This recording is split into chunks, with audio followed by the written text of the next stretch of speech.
Hey, so I have anxiety, and guess what? So do a lot of other people. And that's okay. One thing that helps me is having something tactile. So I went out and I bought these anxiety sensory strips. But as I use them at work or while I drive or whatever, I notice that they don't have a lot of weight to them and they kind of crimple and get worn out.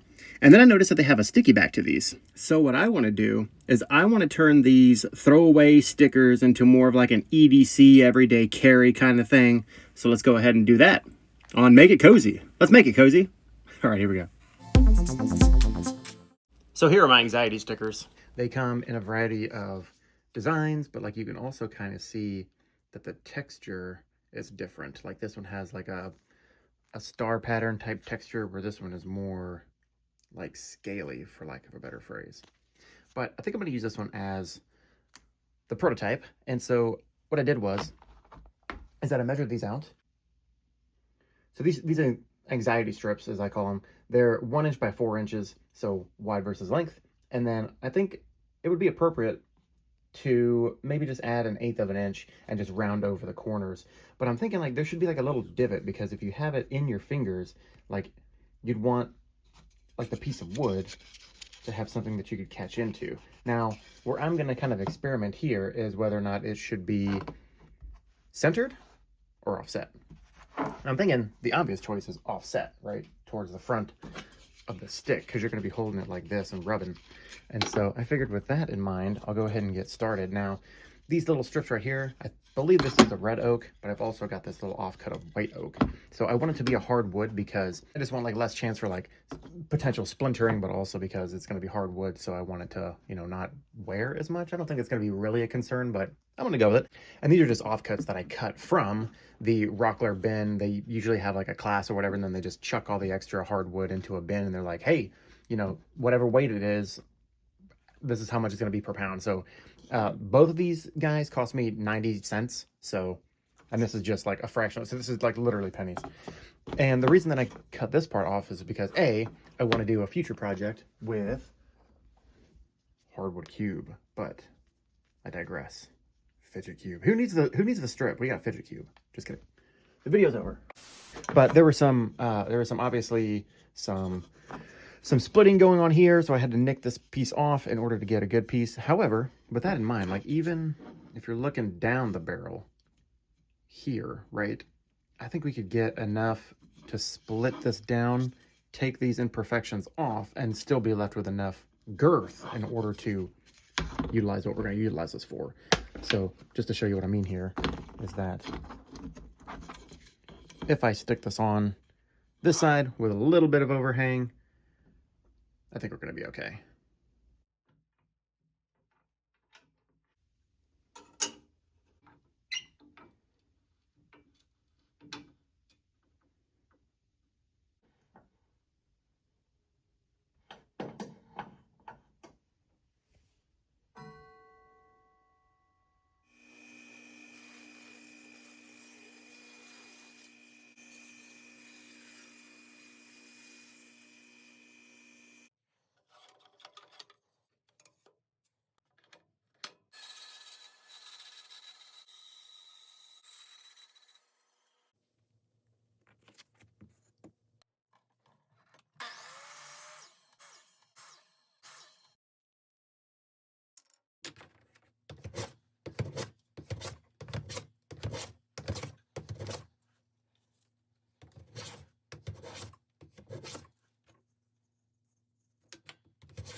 This shavings looks so weird.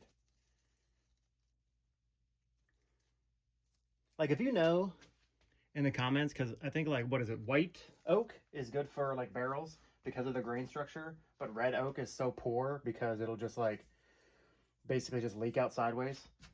So is this, do the shavings, can you tell from the shavings? I don't know. Like I'm genuinely asking, but it's pretty interesting regardless.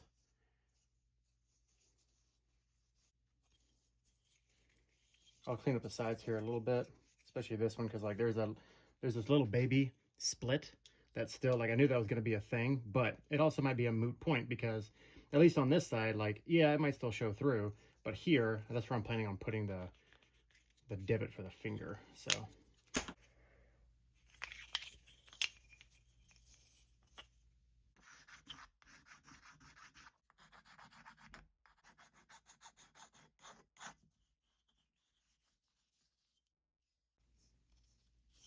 you know what? This one just smells better.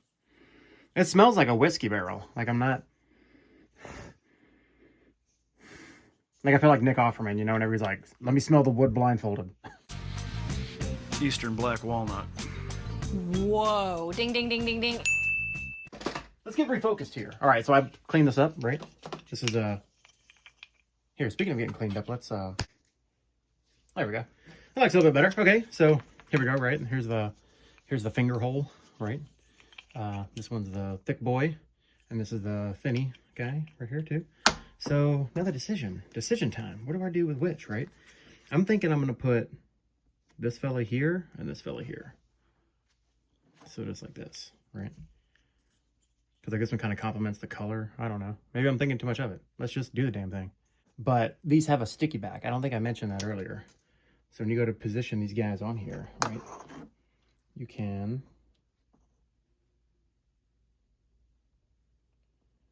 kind of utilize their booyah-ness to try to give yourself a little bit of wiggle room. Oop, that one's off. There we go. That looks a little bit better. Oh, yeah. See, look at that. That's good. Now I can really dig into it without it like flopping around my fingers and stuff. Because like, see what happens is like, let's say this was the thing, right? Eventually it kind of this is over exaggerated, but this part kind of curls in like a spoon, and the back part kind of curls over like a snail or something, you know? So you're like doing like this, and it's getting in your fingers, and it just feels like mierda, you know what I'm saying? So like this way, oh yeah, that's good. It's good stuff, right? I kind of prefer the texture of the spiky boys over the like the scaly bits. Although this one, like now that I'm saying that, let's take it for a test run on the ding dong, you know what I'm saying? You always gotta test your ding dong, you know what I mean? You can't just go out without testing your ding dong. It was a wet year. That's what she said. All right. Boink. All right, let me take a sec to get this guy perfect. Nothing says anxiety like being a perfectionist. All right. That's good enough for me. That's good enough for the girls I go out with. So check this out. Bubble, bubble, bubble. Ooh, yeah. It's really thick, too. I like thick wood, you know? Like the thicker wood compared to this thin boy. Like, although, like, the texture of this one is, like, pretty dope. Like, this thick one right here. The thick wood. Although, like, I'm kind of bummed to, like, I mean, I'll have to buff this out in post, you know, in post-production. But I'm kind of bummed that it kind of burnt the edges a little bit on the sander. I was just trying to round out these edges right here. Because I don't want them spiky, right? I don't want to get, like, I don't want to get anxious, poke myself, you know what I mean? But like, yeah, I think these will be, good. And then that way, you know, like, I mean, we planed it, so it's nice and smooth. So whenever the time comes that these get worn out, you know, like maybe maybe it's a stressful day, you know what I mean? And then you're like, well, what the heck, bro? Time to change them out. You just rip the Band-Aid and put on a new one. You know what I mean?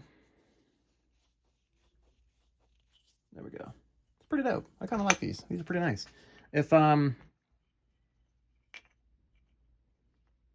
had my druthers, I would try to maybe like have some sort of situation to where, I don't know, maybe for the 3D printing enthusiast, you can like make something similar to this, but then have this piece like kind of latch onto your keys so that whenever you're driving, you know, like whether you have wireless or not, like you don't want to just sit there and dangle them with your keys. So you can just kind of like snap it out of your like key holster thingy. And then while you're driving, you're like, stupid traffic. Oh my, get out of the way, this is the big city. Get out of the way, Buster. You yo-yo. You know what I mean? I'm trying to use like dad language. You yo-yo. Get out of the dang road. Where'd you learn how to drive? Anyways, that's it. I hope you enjoyed this, and we'll catch you on the next one. Peace. You get it?